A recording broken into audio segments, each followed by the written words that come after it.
attendez. Il y a le Gbagba d'une certaine génération là, ok, avec à sa tête, oui, Aïcha Kamouas, moi je suis la reine mère du Gbagba des vieilles peaux de métal.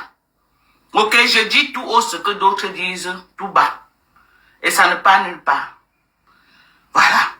Donc aujourd'hui, nous allons parler d'un espèce rare en voie de disparition qui se pavane sur Facebook. Elle est sur mon écran. Parce qu'on ne peut pas la classifier si c'est un être humain, ou c'est un extraterrestre, ou c'est un animal. Mais ce que je sais, c'est que c'est un espace rare en voie de disparition qui est là, sur mon écran. Soit c'est une momie, soit c'est une personne vivante en voie de décomposition avancée. On ne sait pas. Donc aujourd'hui, on va étudier son cas. On va essayer de comprendre le personnage.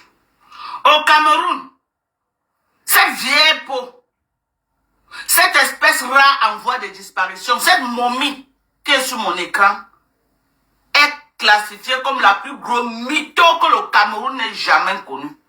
Quand on dit qu'il y a les mythos, c'est de niveau en niveau.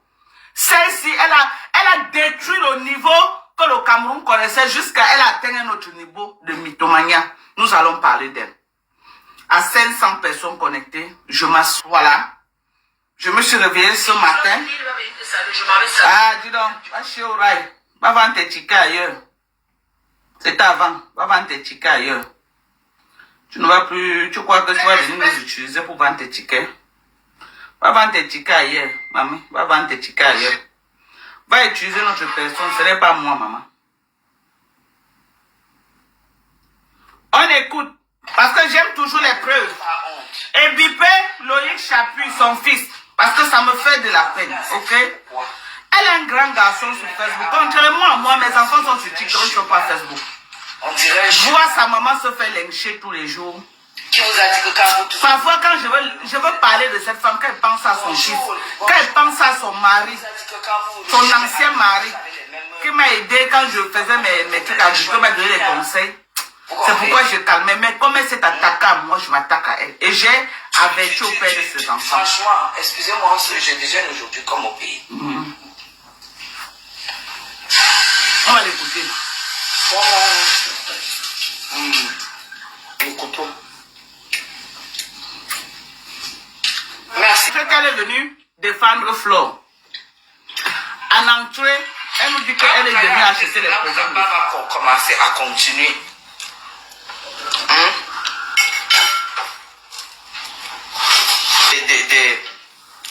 Vendre des jalouses. Merci. Merci. Vendre des jalouses. Merci. Vous voyez que nous on supporte trop parce qu'on veut. Moi je supporte trop uniquement pour l'amour qu'elle donne à sa maman. Parce que je sais que si j'avais la chance d'avoir ma mère qui avait vécu longtemps.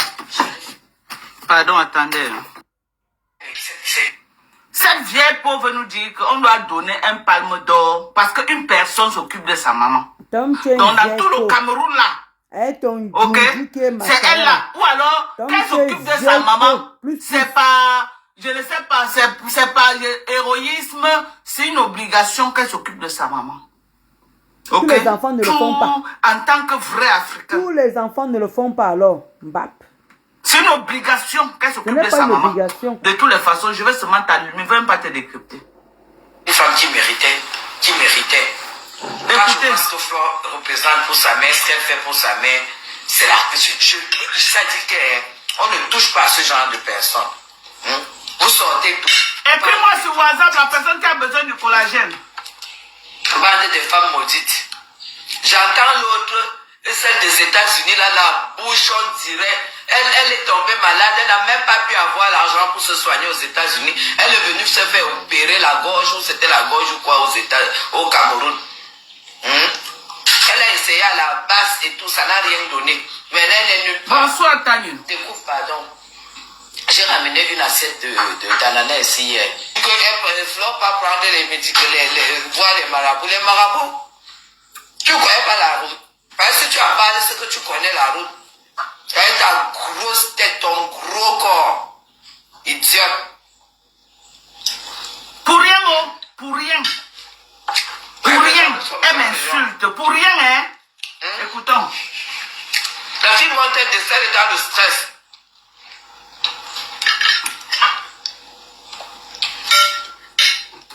Elle vous a fait quoi? J'avais. Vous avez insulté Flore ici. Merci beaucoup. Vous avez insulté Flore ici qui n'est pas sali dans les Vous êtes allé, vous avez coupé les estomacs, mettre les sangs, abandonner le gens sang, faire la publicité de ceci, les sonas, et à toi-même tu apprécies ta peau jusqu'à, tu apprécies ton corps, nous tous on applaudit. Voilà. Vous insultez quelque chose le lendemain, vous partez faire pire. Vous n'avez même pas honte. N'est-ce pas même la jalousie, on fait même dans le... La jalousie, on fait dans le... Merci maman. On fait même dans un peu, on cache un peu. Ça vous déborde, maman, c'est débordé. Maman, ça sort de partout. On est d'accord que cette femme a lynché, on est d'accord. On est d'accord, non? On est d'accord ou on n'est pas d'accord que cette femme-ci a mis sa caméra pour me lyncher. Tout ça pour vendre tes Ça fait peut-être je ne sais combien d'années. Je sais que j'avais parlé de cette femme-ci à une certaine époque, dans le cadre politique, qu'elle avait insulté la femme du professeur Maurice Kamto. J'ai dit non, tu ne peux pas venir faire la politique en insultant la femme du professeur Maurice Kamto. Elle a traité cette femme de tous les noms.